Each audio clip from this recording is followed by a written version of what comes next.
غرض جب ان لڑکیوں کے جانوروں نے پانی پی لیا تو وہ گھر کو واپس چلی گئیں۔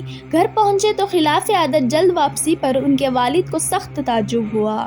دریافت کرنے پر لڑکیوں نے گزرا ہوا ماجرا کہہ سنایا کہ کس طرح ایک مصری نے ان کی مدد کی۔ باپ نے کہا، جلدی سے جاؤ اور اس کو میرے پاس لے کر آؤ۔ یہاں تو باپ بیٹی کے درمیان یہ گفتگو ہو ہی رہی تھی اور ادھر حضرت موسیٰ علیہ السلام پانی پلانے کے بعد قریب ہی ایک درخت کے سائے میں بیٹھ گئے۔ مسافرت و غربت اور پھر بھوک پیاس ان کو ستانے لگی۔ حضرت موسیٰ علیہ السلام نے دعا کی، اے پروردگار، اس وقت جو بھی بہتر سامان میرے لیے تو اپنی قدرت سے نازل کرے، میں اس کا محتاج ہوں۔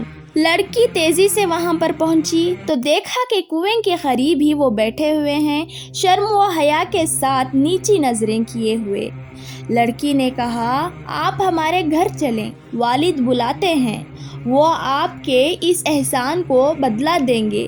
حضرت موسیٰ علیہ السلام نے سوچا کہ شاید اس سلسلے میں کوئی بہتر صورت نکل آئے، اس لیے چلنا ہی بہتر ہے اور اس کی دعوت کو رد کرنا مناسب نہیں۔ خدا نے میری دعا سن لی اور یہ اسی کا پیش خیمہ ہے۔ حضرت موسیٰ علیہ السلام اٹھ کھڑے ہوئے اور لڑکی کو ہدایت دی کہ وہ آگے نہ چلیں بلکہ میرے پیچھے پیچھے چلیں اور ٹھکری یا اشارے سے راستے کی رہنمائی کرے۔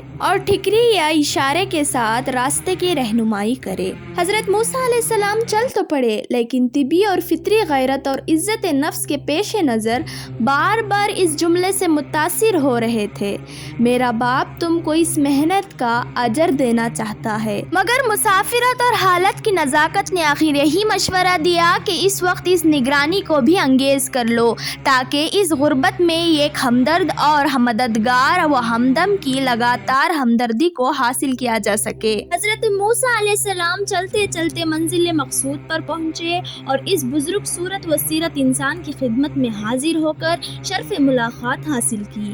بزرگ نے پہلے تو کھانا کھلایا اور پھر اطمینان کے ساتھ بٹھا کر ان کے حالات سنے۔